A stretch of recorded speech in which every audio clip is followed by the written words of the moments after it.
TRP ratings లేవని మీ పిల్లలందరినీ పిలిచి నేను చెప్తా ఇవి రాయలేదు ఆ రోజే చెప్పిన మీ నా తల్లిదండ్రులకు అని చెప్తాను నేను. సో చాలా అందరికీ అవసరమైన విషయము. సో టీఆర్పీ రేటింగ్ లేకున్నా దయచేసి దీని మీద ఇంట్రెస్ట్ చూపెట్టాలని చెప్పి మీ అందరికీ కోరుతా ఉన్నాను. రేవంత్ రెడ్డి గారు వచ్చిన తర్వాత విషయం ఏంటంటే ఇవాళ ప్రధానంగా ఇవాళ మాట్లాడేది ఏంటంటే Telangana slip to 13th rank NITI ఆయోగ్స్ investment friendliness index 2026. మీ అందరికీ గుర్తుంటుంది తెలంగాణ ఏర్పడిన తర్వాత కేసీఆర్ గారు ఉన్నప్పుడు 9.5 సంవత్సరాలు కేటీఆర్ గారు ఇండస్ట్రీస్ మినిస్టర్ ఉన్నప్పుడు కేసీఆర్ గారి నాయకత్వంలో ఆ రోజు ఒకటి చూపెడతా. Telangana rank number 1 2015-16 business reform action plan. ఆ రోజు తెలంగాణ రాష్ట్రం దేశంలో ఈజ్ ఆఫ్ డూయింగ్ బిజినెస్ లో 9.5 సంవత్సరాల్లో ఏ రోజు కూడా 3వ స్థానం నుంచి కిందికి దిగలేదు. 9.5 సంవత్సరాల్లో అంటే సులభంగా వ్యాపారం చేసుకునే రానికి ఒక రాష్ట్రంలో మనం బీఆర్ఎస్ ప్రభుత్వంలో ఉన్నప్పుడు 9.5 సంవత్సరాల్లో ఏనాడు కూడా 3వ స్థానం నెంబర్ 1లో ఉండింది, లేకపోతే నెంబర్ 2, నెంబర్ 3. ఆ రోజు మీ అందరికి గుర్తుంటది. మన ప్లాన్ ని మన పాలసీని ఆంధ్రప్రదేశ్ రాష్ట్రం ఎట్లా కాపీ కొట్టిందంటే ఆఖరికి మన రాసిన అన్ని కూడా కాపీ కొట్టేసింది ఆ రోజు. అంత బ్రహ్మాండమైన పాలసీలు, అంత బ్రహ్మాండమైన ప్లాన్ ఉండింది మనకు. ఇవాళ ఆ రాష్ట్రాన్ని అంత బ్రహ్మాండంగా నడిపించిన రాష్ట్రాన్ని ఇవాళ ముఖ్యమంత్రి రేవంత్ రెడ్డి గారు వచ్చిన తర్వాత ఇప్పుడు 13th పొజిషన్. అంటే ఏం జరుగుతుంది దీనివల్ల? మరి వ్యాపారస్తులందరూ పారిపోతా ఉన్నారు, కొత్తగా వ్యాపారాలు ఎవరు రావట్లేదు, కొత్తగా ఇండస్ట్రీస్ ఎవరు రారు. మరి ఎందుకు ఈ పరిస్థితి జరుగుతూ ఉంది? అన్నిటికంటే ఇంకో విషయం చెప్పాలి మీ అందరికీ. నీతి ఆయోగ్ మొన్న కూడా మళ్ళీ టీఎస్ ఐపాస్ అంత బ్రహ్మాండమైన సిస్టమ్ ఇక్కడ లేదు అని చెప్పి మళ్ళీ పొగిడింది. ఇప్పుడు టీఎస్ ఐపాస్ అంత బ్రహ్మాండమైన సిస్టమ్ ఉన్నా కూడా మనం 13వ పొజిషన్లో వస్తున్నామంటే ఒకసారి ఆలోచన చేయండి. టీఎస్ ఐపాస్ ఆ రోజు దేశంలోనే కాదు, ఆ రోజు ప్రపంచ వ్యాపారవేత్తలు కూడా, ప్రపంచంలో ఉన్న అందరి ఇండస్ట్రీస్ కూడా ఇంత బ్రహ్మాండమైన సింగిల్ విండో క్లియరెన్స్ పాలసీని మేము ఎక్కడా చూడలేదు. 15 రోజుల్లో మీకు పర్మిషన్ వచ్చే పాలసీ మేము ఎక్కడా చూడలేదు అని చెప్పి అందరు ప్రశంసించారు. ఇవాళ అంటే 2026లో కూడా ఆనాడు కేసీఆర్ గారు, కేటీఆర్ గారు చేసిన పాలసీ గురించే ఇంకా నీతి ఆయోగ్ మాట్లాడుతుందంటే మనం చేసిన పాలసీలు ఎంత బ్రహ్మాండమైన పాలసీలు ఒకసారి ఆలోచించేయండి. మరి ఇవాళ కూడా నీతి ఆయోగ్ బ్రహ్మాండమైన పాలసీ అంటాంది. అన్నా కూడా ఇన్వెస్ట్మెంట్ ఫ్రెండ్లీనెస్ లో మనం 13వ పొజిషన్కి పోయినామంటే మన రాష్ట్ర పరిస్థితి ఎట్లా ఉందో ఒకసారి ఆలోచన చేయండి మీరు. ఆనాడు ఐపాస్ ఇస్ ద బెస్ట్, ఇవాళ కూడా NITI Aayog S iPASS is the best అంటా ఉంది. అయినా కూడా 13th పొజిషన్ పోయిందంటే మరి దానికి కారణం ఎవ్వరు? ఒకసారి ఆలోచన చేయండి. ఆనాడు 2020లో కానీ 2021లో కానీ బిజినెస్ రిఫార్మ్స్ యాక్షన్ ప్లాన్ లో తెలంగాణ రాష్ట్రం 95% వచ్చింది. ఇవాళ ఇన్వెస్ట్మెంట్ ఫ్రెండ్లీనెస్ ఇండెక్స్ రిపోర్ట్ లో ఎంత వచ్చింది తెలుసా మనకి? 47% పడిపోయింది. అంటే సగానికి సగం పడిపోయింది. దీనికి కారణం ఎవరు? దీనికి నీతి ఆయోగ్ చెప్తా ఉంది మీ పాలసీ మంచిదని. ఆ రోజు స్టార్ట్ చేసిన పాలసీ పేరు టీఎస్ని కాస్త టీజీ చేసిండ్రు. టీజీ చేసి దాన్ని భ్రష్టు పట్టించింది తప్ప దానికి ఉత్తగా ఏం చేసింది ఏం లేదు. ఇప్పటికి కూడా ఎంత కేసీఆర్ సార్ ఆనవాళ్ళు తెరిపేద్దాం అనుకున్నా కూడా ఇగో నీతి ఆయోగ్ కూడా చెప్తా ఉంది లేదు, కేసీఆర్ గారు చేసిన పాలసీలే మంచివి అని చెప్పి ఇగో నీతి ఆయోగ్ కూడా చెప్తా ఉంది. నేను డేటాతో మాట్లాడుతున్నా, రేవంత్ రెడ్డి గారి లాగా బూతులు మాట్లాడడమో ఇష్టం వచ్చిన మాట్లాడడం కాదు, డేటాతో మాట్లాడుతా ఉన్నా. ఇది నీతి ఆయోగ్ చెప్పిన విషయమే.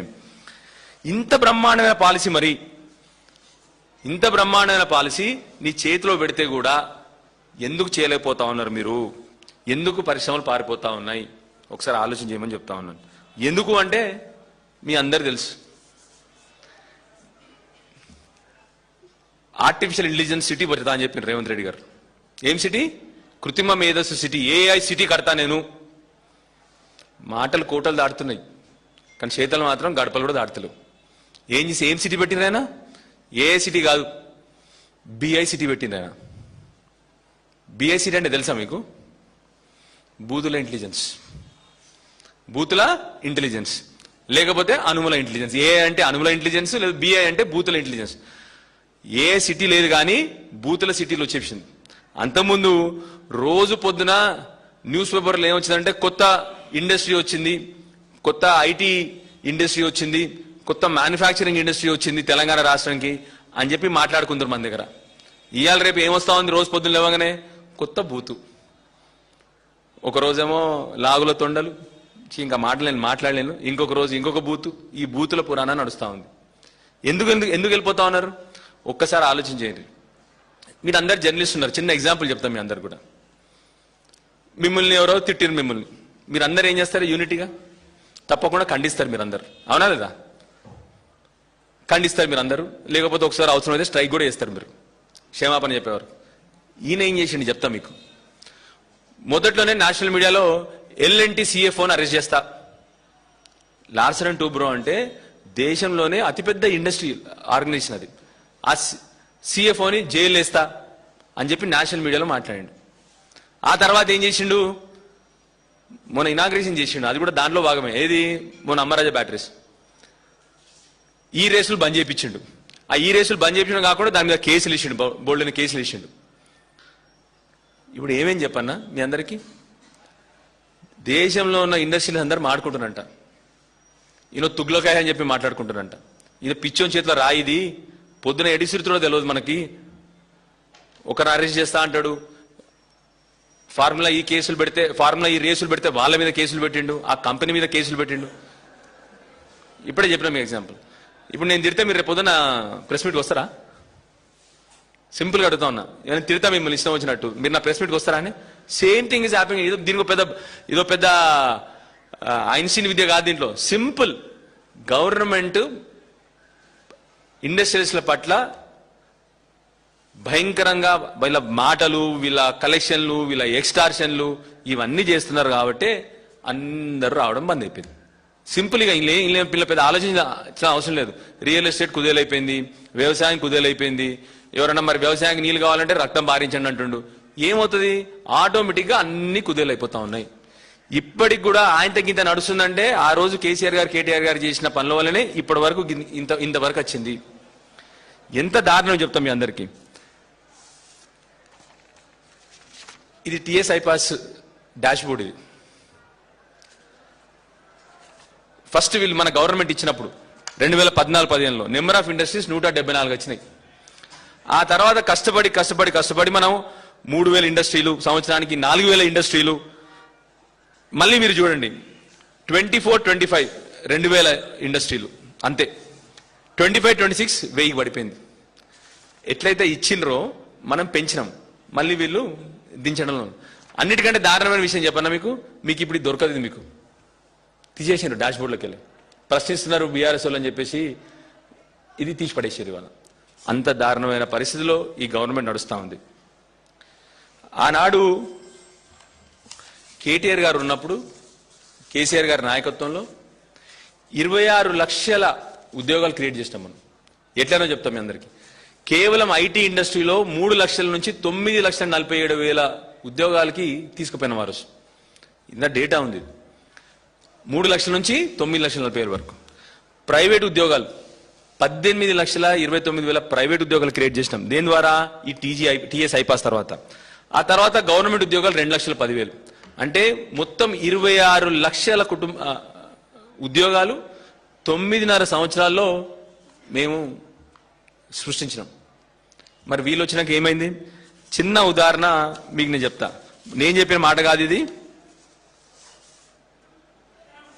ఇదిగోండి, మొన్న బట్టి విక్రమార్క గారు అసెంబ్లీ సాక్షిగా చెప్పిన మాట. State's IT exports are generating employment of 9.39 lakh people. అంటే 2023లో 9,47,000 ఉన్న ఐటీ ఉద్యోగాలు ఇవాళ 2026కి వచ్చేసరికి 9,39,000 పడిపోయింది. అంటే అప్పుడేమో మనం 3 లక్షల ఉద్యోగాల నుంచి 9,47,000 ఉద్యోగాలు తీసుకెళ్తే మనం 9 లక్షలు ఇచ్చిన దాన్ని వీళ్ళు మళ్ళీ వెనకకి తీసుకుపోతా ఉన్నారు. అన్నిటికంటే జోక్ చెప్పాను మీకు. ఎప్పుడన్నా కాంగ్రెస్ వాళ్ళు మాట్లాడితే ఐటీఐఆర్ ఇస్తలేరు అంటారు. తెలుసా మీకు ఐటీఆర్ పాలసీ అప్పుడు పెట్టినప్పుడు మన రీఆర్గనైజేషన్ దాంట్లో కూడా ఉండే, స్టేట్ రీఆర్గనైజేషన్ బిల్లో కూడా ఉండే. దాంట్లో వాళ్ళు పెట్టుకున్న గోల్ ఏం తెలుసా?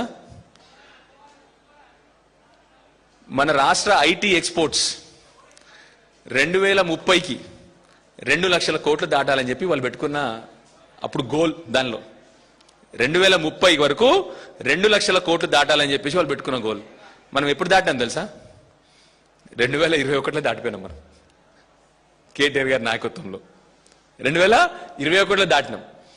వాళ్ళు పెట్టుకున్న గోల్ ఏంటంటే ఐటీఆర్కి సపోర్ట్ చేస్తారు, లొల్లి చేస్తూ ఉంటారు ఇప్పుడు వీళ్ళు ఐటీఆర్ అని. వీళ్ళు పెట్టుకున్న గోలే 2030కి. అనుకోరగా ఇవాళ రేపు రేవంత్ రెడ్డి గారు ఏం చేశారు అది చూసిన అంతకుముందు, అరే ఈ బీఆర్ఎస్ వాళ్ళు గోల్స్ ముందే రీచ్ అవుతారని చెప్పేసి 2034లో $3 ట్రిలియన్, $1 ట్రిలియన్ అని చెప్తా ఉంటాడు. అట్లాంటి వాళ్ళు కాంగ్రెస్ గవర్నమెంట్. అటువంటి పరిస్థితిలో ఇవాళ ఉద్యోగాలు తగ్గినాయి. 2.5 సంవత్సరాల తర్వాత 2026లో ఐటీ ఉద్యోగాలు తగ్గినాయి. ఇప్పుడే మీకు చూపెట్టిన కొత్త కంపెనీలు వస్తలేవు, ప్రైవేట్ ఇన్వెస్ట్మెంట్ వేరే కంపెనీలు వస్తలేవు, మ్యానుఫ్యాక్చరింగ్ ఇండస్ట్రీ వస్తలేదు. రెండో దిక్కు ఐటీ ఇండస్ట్రీలో ఉద్యోగాలు తగ్గుతా ఉన్నాయి.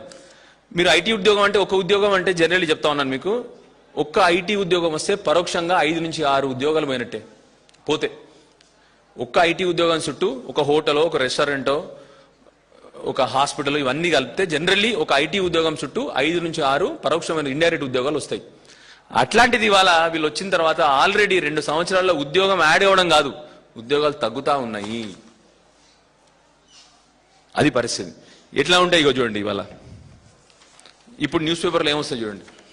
తెలంగాణ నుంచి మరో కంపెనీ అవుట్, కార్నింగ్స్ పోయింది, కేన్స్ పోయింది, ప్రీమియర్ ఎనర్జీస్ పోయినాయి. మొన్న దారుణం ఏంటంటే హైదరాబాద్ సెజ్లకు కాగ్నిజెంట్ రామ్ 2 సెజ్లు, కాగ్నిజెంట్ సెజ్లు 2 కూడా ఇప్పుడు ఆంధ్రప్రదేశ్ రాష్ట్రం పోయినాయి. ఆ రోజు ఆఖరికి మన ప్లాన్ మన పాలసీ కాపీ కొట్టిన ఆంధ్రప్రదేశ్ రాష్ట్రానికి ఇవాళ మన కంపెనీలు పోయే పరిస్థితి తీసుకొచ్చినారు రేవంత్ రెడ్డి గారు. ఇన్ని కంపెనీలు పోతా ఉన్నాయి. దీని తోడు మొన్న గుజరాత్ స్టేట్ ఒకటి, బీజేపీ వాళ్ళు చాలా మాట్లాడుతూ ఉంటారు. ఒక్క విషయం అడుగుతాం మీ అందరినీ కూడా, 7.5 సంవత్సరాల నుంచి కిషన్ రెడ్డి గారు హైదరాబాద్ ప్రజలు గెలిపించి ఆయన్ని కేంద్ర మంత్రి చేశారు. ఇప్పటివరకు ఒక్క ఇన్వెస్ట్మెంట్ ఒక్కటి. మొన్న తెలంగాణ ప్రజలు గెలిపించిన 8 మంది ఎంపీల వల్ల ఇవాళ మోడీ గారు గవర్నమెంట్ నిలబడింది. అక్కడ 8 మంది ఎంపీలను గెలిపించినాం. ఇక్కడ ఒక్క ఇన్వెస్ట్మెంట్, ఒక్క ఇండస్ట్రీ, ఒక్క సెమీకండక్టర్ ఇండస్ట్రీ పాలసీ అంటారు, వాళ్ళకి లాభం అయ్యేటట్టు చేసుకుంటారు. మన దగ్గర ఉన్న ఆ కార్నింగ్ ఆ కంపెనీని కూడా వాళ్ళే ఎత్తుకపోయారు గుజరాత్ వాళ్ళు. సరే మీరు తేలేదు, మీరు తేరు, కనీసం మోడీ గారికి చెప్పి సార్ అప్నా హమారా బచ్చోంకో కంపెనీ रहने दीजिए साहब मत ले, కనీసం అడిగినరా మీరు? తీసుకుపోకండి సార్, మా కంపెనీ తీసుకుపోకండి అని అడిగినరా మీరు? తేరు ఎట్లాగు ఏమైనా వస్తే ఇక్కడ రావాలి, ఇక్కడ ఉన్న గవర్నమెంట్ల మీద బురద జల్లాలి, పోవాలి. అదొక్కటే వీళ్ళకి వచ్చింది. 7.5 సంవత్సరాలు నేను ప్రజలు ఎంపీ, కనీసం ఆ కురుకురేలు పంచుతా ఉన్నారు, ఆ ఫ్యాక్టరీ అని పెట్టిండి, కురుకుర ఫ్యాక్టరీ అని పెట్టియండి, కనీసం కురుకుర ఫ్యాక్టరీ అని పెట్టియండి ప్లీజ్. ఒక్క ఫ్యాక్టరీ తీసుకురాలేదు, ఒక్క ఇన్వెస్ట్మెంట్. మిమ్మల్ని గెలిపియలేదా ఇక్కడ ప్రజలు? మేము భారతదేశంలో లేమా? మేము కేవలం గుజరాత్ రాష్ట్రం ఒకటే ఉందా? అన్ని కేసీఆర్ గారు ఎంత గొప్ప నాయకుడు చెప్తాం మీకు. ఇన్ని కంపెనీలు తీసుకుపోతున్నారు వాళ్ళు, ఇన్ని ఇండస్ట్రీలు తీసుకుపోతారు గుజరాత్కి. అయినా కూడా కేసీఆర్ గారు చేసిన పని వల్ల ఇవాళ దేశంలో అత్యధిక తలసరి ఆదాయం ఉన్న రాష్ట్రం ఏదంటే ఇంకా తెలంగాణ రాష్ట్రమే. గుజరాత్ ఎన్ని మన కంపెనీలు ఎత్తుకుపోయినా ఏమి చేసినా కూడా ఇవాళ మనకి ఎట్లుండే ఆ రోజు. ఫాక్స్కాన్ చైర్మన్ వస్తాడు పొద్దున, సాయంత్రం కల్లా అనౌన్స్ చేసి కరోనా కష్టకాలంలో కేరళ రాష్ట్రం నుంచి ఇండస్ట్రియలిస్ట్ని తీసుకురావాలి ఇక్కడికి, ఫ్లైట్లు లేవు. ఇవాళ వీళ్ళు వాడుతుండే హెలికాప్టర్, 50 కిలోమీటర్ల దూరంలో హెలికాప్టర్ వాడుతారు కదా. ఆ రోజు కేటీఆర్ గారు ఇక్కడి నుంచి కైటెక్స్ చైర్మన్ ని కోసం హెలికాప్టర్ పంపించి ఆయన తెప్పించి పొద్దున్న తీసుకొస్తే ఆయన సాయంత్రం కల్లా ఇక్కడ ఇండస్ట్రీ అనౌన్స్ చేసిండు, కాకతీయ మెగా టెక్స్టైల్ పార్క్. ఇవాళ కాకతీయ మెగా టెక్స్టైల్ పార్క్ లో 1000 మంది ఉద్యోగాలు వచ్చినాయి. ఇది కూడా వాళ్ళ బీజేపీ వాళ్ళు వాళ్ళ లెక్కలు రాసుకుంటారు. మనం తెచ్చింది కూడా మెగా టెక్స్టైల్ పార్క్ కూడా వాళ్ళ లెక్కలు రాసుకుంటారు. మీరు తీసుకురాకుండా పర్వాలేదు కానీ మా ఉన్నాయి తీసుకుపోకండి అని చెప్పి మిమ్మల్ని కోరుతా ఉన్నాము. దయచేసి బీజేపీ వాళ్ళు కూడా బాధ్యతగా 8 మంది ఎంపీలు గెలిచిండ్రు. మీరే కేంద్రంలో ఉన్నారు, ఇక్కడ నుంచి కేంద్ర మంత్రులు అయ్యారు మీరు. ఒక్కటన్నా ఒక ఇన్వెస్ట్మెంట్ తీసుకొచ్చినా చెప్పి మిమ్మల్ని అడుగుతా ఉన్నాను. ఇక్కడ ఈయన పాడు చేస్తాడు, బ్రష్ పట్టిస్తా ఉన్నాడు, ఈయన ఎక్స్టార్షన్లు. ఈయనకు ఎక్స్టార్షన్ మీద ఉన్న ఇంట్రెస్ట్ ఎకానమీ మీద లేదు. ఈయనకి ఎక్స్టార్షన్లు, బెదిరింపులు. బ్రహ్మాండమైన మెట్రో స్టార్ట్ చేస్తే ఇక్కడ నుంచి ఎయిర్పోర్ట్కి ఆ మెట్రో బంద్ చేస్తాడు. ఎన్నిటికన్నా బాధ మీకు చెప్తాను, నేను నిజంగా చెప్తాను. ఇదిగో ఆ రోజు ఆంధ్రజ్యోతి పేపర్లో అది కదుగో ఔషధ నగరి, ఫార్మాసిటీ సిద్ధం. దీంట్లో ఎందరి మందికి ఎంప్లాయ్మెంట్ వస్తుంది తెలుసానే మీకు? 6 లక్షల మందికి మినిమం డైరెక్ట్ ఎంప్లాయ్మెంట్ వచ్చే అంత కంపెనీలు వస్తుండే ఇక్కడికి. ప్రపంచంలోనే అతిపెద్ద ఫార్మా క్లస్టర్ అవుతుండే ఇది.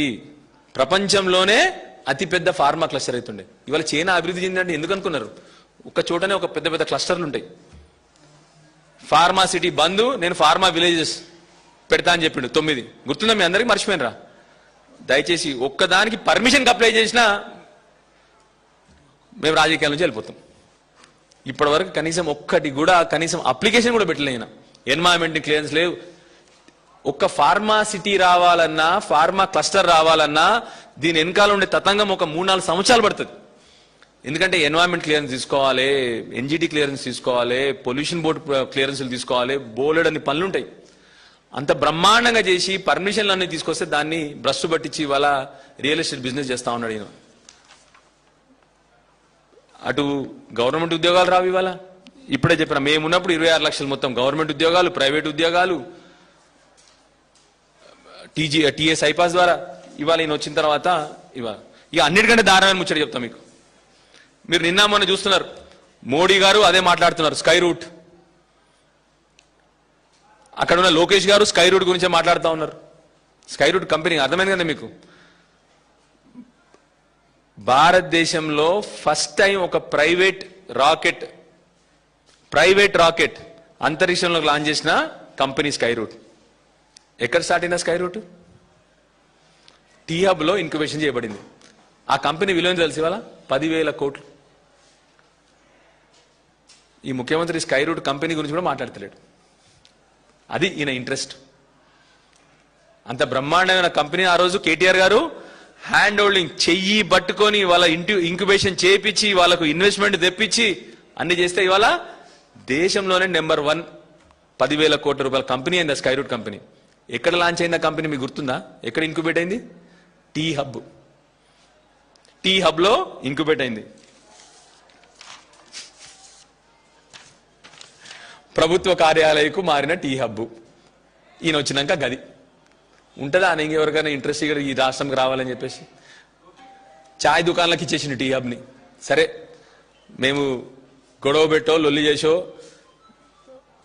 పాపం శ్రీధర్ బాబు గారు తపనతోనో మళ్ళీ టీ హబ్ బతికింది. లేకపోతే ఏం చేసింది? టీ హబ్ని బజ్జీలు అమ్ముకోనికి, ఛాయ్ దుకాణాలు పెట్టుకోనికి, గవర్నమెంట్ ఆఫీసులు పెట్టుకోనికి కిరాయికి ఇచ్చేసిండు. ఆ రోజు ఏదో మేము గొడవ చేసో పాపం శ్రీధర్ బాబు గారు నీ రిక్వెస్ట్ చేస్తే ఆయన ఎట్లాగో ఆపెట్టిండు. లేకపోతే ఈ పాటికి టీ హబ్, స్కై రూట్ లాంటి కంపెనీ వచ్చిన టీ హబ్ కూడా ఈ పాటికి ఏమైతుండే? బజ్జీల దుకాణాలు, కాఫీ షాపులు అవుతుండే అలా. అట్లాంటి నాయకుడు ఈయన అంటే ఇంకా నేను ఏఐ, ఆర్టిఫిషియల్ ఇంటెలిజెన్స్, ఫ్యూచర్ సిటీలు, ఉన్న సిటీలు నాశనం బట్టి ఫ్యూచర్ సిటీలు కట్టిస్తా ఉన్నాడు. ఇప్పటికన్నా మేము గవర్నమెంట్ రిక్వెస్ట్ చేస్తా ఉన్నాం, దయచేసి మా యువకుల కడుపు కొట్టకండి. మా యువకులకు రావాల్సిన ఉద్యోగాలని దయచేసి వాళ్ళ కోసం రావాల్సిన ఇండస్ట్రీలను కాపాడండి. నేనేదో బట్టిగా ప్రెస్ మీట్ పెట్టి పోను. మేము మీకు 2-3 అడ్వైజులు కూడా ఇస్తాను, ఇట్లా కాపాడాలని చెప్పి కూడా అడ్వైజులు కూడా ఇస్తాను మీ అందరికి. ఫస్ట్ థింగ్, నెంబర్ 1,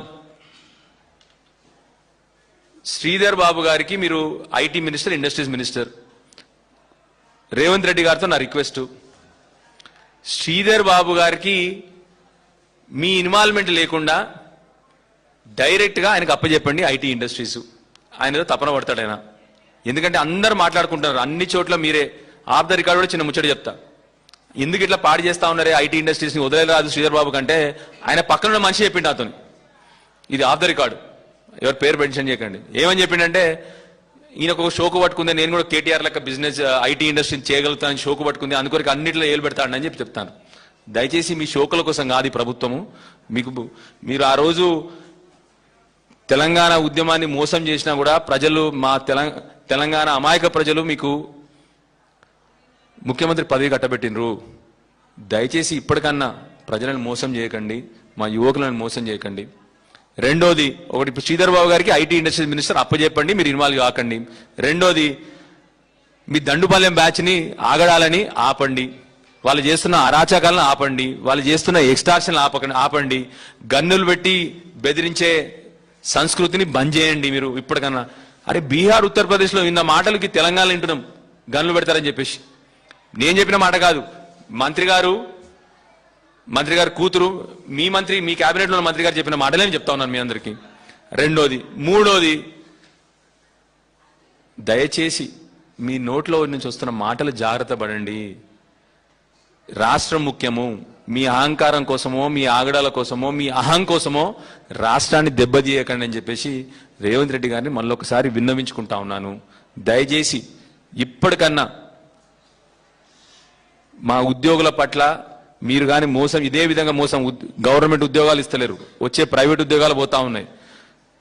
ఈ పరిస్థితి కంటిన్యూ అయితే చివరికి ఒకటి కాళోజీ గారు మాట చెప్పి క్లోజ్ చేస్తా.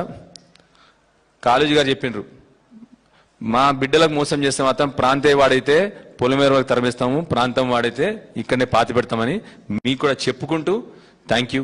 జై Telangana. Thank you Raganna, nice question, మంచిగా అడిగినావు. నీతో నా రిక్వెస్ట్, నువ్వు సీనియర్ మోస్ట్ జర్నలిస్ట్, దీని మీద ఇన్వెస్టిగేషన్ చేయాలి. నువ్వు దయచేసి ఇన్వెస్టిగేషన్ చేయాలి. నిజాలు ఒకసారి ఇంకో చిన్న రిక్వెస్ట్ చెప్తా. షుగర్ ఫ్యాక్టరీ ఓనర్స్ ఉంటారు కానీ ఒక్క 10 నిమిషాలు వాళ్ళ దగ్గర కూర్చోండి. మీరు మా గురించి కానీ, ఇప్పుడున్న గవర్నమెంట్ల గురించి కానీ, అంతకుముందు ఉన్న రాజకీయ నాయకుల గురించి కానీ మీకు అన్ని క్లియర్గా చెప్తారు. ప్లీజ్, నా హంబుల్ రిక్వెస్ట్, నేనే చెప్తున్నా మిమ్మల్ని, నేను రిక్వెస్ట్ చేస్తున్నా, దయచేసి ఎంక్వైరీ చేయండి, మీరు ఇన్వెస్టిగేషన్ చేయండి. అబద్ధమేదో నిజమేదో మీరు బయట పెట్టాలి. అసలు ఆ షుగర్ ఫ్యాక్టరీ సరే అయితే నాకు ఉన్న ఫ్యాక్టరీలు చూసుకోవడానికి టైం సరిపోతుంది లేవే కానీ సరే. అయినా కానీ నేను ఎందుకు చెప్తా ఉన్నానంటే, ఆ వేదిక నుంచి మాట్లాడిన ఆ నాయకుడి గురించి నేను మాట్లాడాను కానీ దయచేసి చెప్తా ఉన్నాను, ప్లీజ్, దాంట్లో జరిగిన ఆగడాలు కానీ, దాంట్లో జరిగిన అరాచకాలు మామూలు కాదు. ఆ షుగర్ ఫ్యాక్టరీలో మీకు దండం పెట్టి చెప్తా ఉన్నా, ప్లీజ్ మీరు ఇన్వెస్టిగేషన్ చేయండి ఒక్కసారి. మీరు ఎవరైనా ఒకప్పుడు ఇన్వెస్టిగేటివ్ జర్నలిజం అంటే మజా ఉంటుండే, మీరు ఎందుకు చేస్తారు ఈ మధ్య అర్థమవుతలేదు నాకు అని. సో దయచేసి నాతో రిక్వెస్ట్, రగన్న స్పెషల్లీ నువ్వు సీనియర్ మోస్ట్, నువ్వు ఒక మనిషిని పెట్టి అక్కడ కావలిస్తే నీకు టైం ఉండదు కానీ ఒక మనిషిని పెట్టి అక్కడ దాని గురించి పూర్వతరాలు. ఇంకోటి రెండోది, దానికి సంబంధించిన ఓనర్లు నీకు తెలుసుకోవచ్చు. వాళ్ళు అదే అంతకుముందు ఎంపీ గారు ఉండేవారు కదా, మన రాజు గారు, ఎక్కడ మన ఆంధ్రప్రదేశ్ నర్సాపూర్ ఎంపీ గారు ఉండేవారు. వాళ్ళ ఫ్యామిలీని కూడా, వాళ్ళ ఫ్యామిలీ ఇక్కడే ఉంటారు కాబట్టి నువ్వు కలవాలి వాళ్ళని ఒకసారి. దాని పూర్వోత్తరాలను బయట తీయాలని చెప్పి నేను రిక్వెస్ట్ చేస్తా ఉన్నాను. సో ఇప్పుడు కేటీఆర్ గారా నేనా అంతే కూడా చెప్తారు వాళ్ళు. సో మీతో నా రిక్వెస్ట్, అదొక్కటి చేయాలని చెప్పి మీతో నా రిక్వెస్ట్ దయచేసి.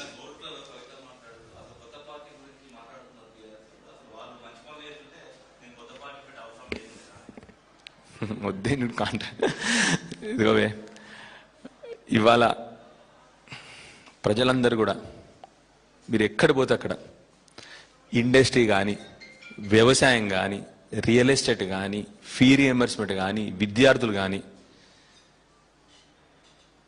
ఇవాళ క్లారిటీతో కేసీఆర్ గారు ఏం చెప్పిండ్రో అని చెప్పి వాళ్ళే చెప్తారు మీకు. ఇప్పుడు కేసీఆర్ గారు చేసిన బ్రహ్మాండమైన పనులు, ఎట్లా కేసీఆర్ గారు మళ్ళీ రావాలి అని చెప్పిన బ్రహ్మాండమైన పనులు వాళ్ళే చెప్తారు. ఇప్పుడే చెప్పినా కానీ నేను ఏదో మాట్లాడడానికి రాజకీయం కోసం మాట్లాడను కాదు. 2014 నుంచి 23 వరకు అత్యంత వేగంగా గ్రోత్ ఉన్న రాష్ట్రం ఏదంటే తెలంగాణ రాష్ట్రం. నేను కాదు చెప్పేది, మీరు చూస్తే మీరు గూగుల్లో పోయి ఫాస్టెస్ట్ గ్రోయింగ్ లార్జ్ స్టేట్ అని కొట్టండి మీరు, 24 to 23 అంటే తెలంగాణ స్టేట్ అని వస్తుంది. వ్యవసాయంలో ఒకప్పుడు నవ్వుల పాలైన మన వ్యవసాయాన్ని దేశంలోనే అన్నపూర్ణగా ఎదిగిన రాష్ట్రం మనది కానీ, కరోనా కష్టకాలంలో మొత్తం దేశానికి అన్నం పెట్టిన రాష్ట్రం ఆ రోజు తెలంగాణ రాష్ట్రం. ఐటీ ఇప్పుడని మీకు చెప్తా ఉన్నా కదా, ఐటీలో ఫాస్టెస్ట్ గ్రోయింగ్ స్టేట్ ఏదంటే తెలంగాణ రాష్ట్రం. తెలంగాణ రాష్ట్రంలో దేశంలో మనం ఉన్నప్పుడు దేశంలో 3 ఐటీ ఉద్యోగాలు వస్తే ఒక ఐటీ ఉద్యోగం తెలంగాణ రాష్ట్రం, దేశంలో 3 వస్తే ఒకటి ఐటీ ఉద్యోగం తెలంగాణలో వచ్చింది. అట్లాంటి గ్రోత్ చూస్తాం. సరే ఎవరైనా రాజకీయాల కోసం ఏమైనా మాడవచ్చు, ఎనీథింగ్ వెల్ఫేర్, కళ్యాణ లక్ష్మి కానివ్వండి, డ్రింకింగ్ వాటర్ కానివ్వండి, మీరు ఏదైనా చూడండి, ఏ రంగంలో చూసుకోండి, అరే భారతదేశం మనం కాపీ కొట్టింది కానీ రైతు బంధు కాపీ కొట్టిండ్రు, మన మిషన్ భగీరథ కాపీ కొట్టిండ్రు, మన మిషన్ కాకతీయ కాపీ కొట్టిండ్రు. అట్లాంటి గొప్ప రాష్ట్రం మనది. సరే ఎవరన్నా రాజకీయాల కోసం ఆడుకోవచ్చు, కానీ ఒకటి మాత్రం క్లియరే, KCR Telangana, Telangana is KCR. And we have shown results. మేము రిజల్ట్స్ చూపెట్టినాము. ఎవరిలాగా బూతులు మాట్లాడడం కాదు, అహంకారపూరితంగా మాట్లాడడం కాదు, అన్ని రికార్డ్స్ ఇవాళ చెప్పినా. మొన్న నీతి ఆయోగ్ మాట్లాడుతూ ఇది నీతి ఆయోగ్ రిపోర్టే మొన్న. జస్ట్ మీకు చెప్తా ఎంత దరిద్రం అంటే ఈ ముఖ్యమంత్రి గారి నోరు. ఏ ఇండస్ట్రీ కానీ ఈ మధ్య చూస్తున్నా కావచ్చు, అక్కడ చంద్రబాబు నాయుడు గారు ₹1 ల్యాండ్ ఇచ్చేస్తున్నాడు ₹1. అంటే బేసికలీ ఎనీ ఇండస్ట్రీ రానికి, మంచి ఇండస్ట్రీ రానికి గవర్నమెంట్స్ ఇన్సెంటివ్స్ ఇస్తాయి. కొన్ని డబ్బుల విధంలోనో కొద్దిగా ల్యాండ్ అలాట్మెంట్ చేస్తుంది. ఈయన ఏం చేస్తా ఉన్నాడు, ఎక్కడ పోతే అక్కడ నా రాష్ట్రం దివాలా తీసింది అని చెప్పిండు. ఇప్పుడు నువ్వు వచ్చి ఇండస్ట్రీ పెడతావాడా? నీకు ఇన్సెంటివ్ వస్తా నమ్మకం ఉంటుందా నీకు? అట్లాంటి మూర్ఖుడు ఈ ముఖ్యమంత్రి. ఇగో మొన్న ఇచ్చిండు, the states high own tax revenue, this states as a percentage, అంటే మన స్థూల ఉత్పత్తిలో own revenue 17% in physical 24, సర్పాసింగ్ the pan India average of 9. అంటే మొత్తం pan India average 9.8% own tax revenue ఉంటే స్థూల ఉత్పత్తిలో నిష్పత్తి, మన రాష్ట్రం 17%, హైయెస్ట్ ఇన్ ద కంట్రీ. అంటే ఏంది, మంచి రాష్ట్రమే కదా ఇది. 17% మనం ఉంటే భారతదేశం అంతా 9.8%, అంటే సగం మనలో స్వంత రెవెన్యూ. ఇంత మంచి రెవెన్యూ ఉన్న రాష్ట్రాన్ని ఈ దుర్మార్గుడు కూర్చొని అప్పుల పాలైనా ఇండస్ట్రీలో పారిపోతాడు. మన తిడితివి పారిపోయిండు, మన బెదిరిస్తేవి పారిపోయిండు. ఇంకెక్కడికి వస్తాయి ఇండస్ట్రీసే. ఇప్పుడు కూడా ఆయనతో ఇంత మాత్రం నడుస్తుందంటే ఆ రోజు మనం పెట్టిన సీడ్ కాబట్టి ఈడి వరకు నడుస్తుంది, మనం వేసిన విత్తనాలు కాబట్టి ఈడి వరకు నడుస్తుంది. అంత దౌర్భాగ్యమైన పరిస్థితి తీసుకుపోతా ఉన్నాడు. నేనంతా డేటాతో మాట్లాడుతున్నానే, నా స్వంత విషయం ఏది చెప్పాను ఎప్పుడు కూడా నేను. ఇది మీకు చూపెడతాం. మీకు ఇండస్ట్రీస్ ఎట్లా సగం పడిపోయినాయి, ఇండస్ట్రీస్ కొత్త ఇండస్ట్రీస్ రావడం సగం పడిపోయినాయి మన హైదరాబాద్లో.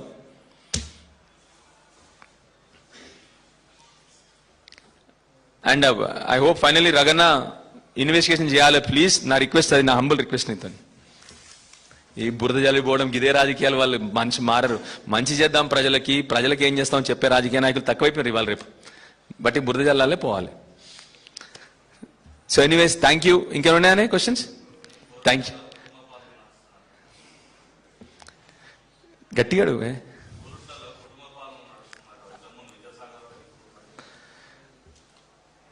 నేను కుటుంబ పాలన అన్నని చెప్పి నేను ఏం చెప్తా అంటే, దాన్ని కొరుట్ల ప్రజల ఆశీర్వాదంతో ప్రతిసారి బీఆర్ఎస్ పార్టీ గెలుస్తా ఉంది. అక్కడ కేసీఆర్ గారి మీద ఉన్న నమ్మకం అది. అక్కడ నేనని కాదు, రాఘవని కాదు, ఎవరున్నా కూడా అక్కడ కేసీఆర్ గారి పార్టీ, బీఆర్ఎస్ పార్టీని కొరుట్ల ప్రజలు ఆశీర్వదిస్తా ఉన్నారు, కంటిన్యూస్ గా ఆశీర్వదిస్తా ఉన్నారు. అంటే బీఆర్ఎస్ పార్టీ మంచి పనులు చేసిందనే కదండి. మనుషులు చిన్నవాళ్ళం, మేము అందరం కూడా మనుషులం, చాలా చిన్నవాళ్ళం. పార్టీ గొప్పది, మంచి పనులు గొప్పవి కాబట్టి బీఆర్ఎస్ పార్టీని అక్కడ ఆశీర్వదిస్తా ఉన్నారు కంటిన్యూస్ గా. 5 సార్లు కంటిన్యూస్ గా ఆశీర్వదించారు బీఆర్ఎస్ పార్టీని. ఎందుకంటే కేసీఆర్ గారి మీద నమ్మకంతోనే. రెండోది, మీరు అడిగినట్టు కింద ఎమ్మెల్యే ఏమైనా లంగ దొంగ పని చేసినా ఇంటికి పంపిస్తారు. అవి ఏమి చేయలేదు కాబట్టి మంచి పనులు చేస్తున్నాం కాబట్టి ప్రజలు ఆశీర్వదిస్తా ఉన్నారు. Thank you.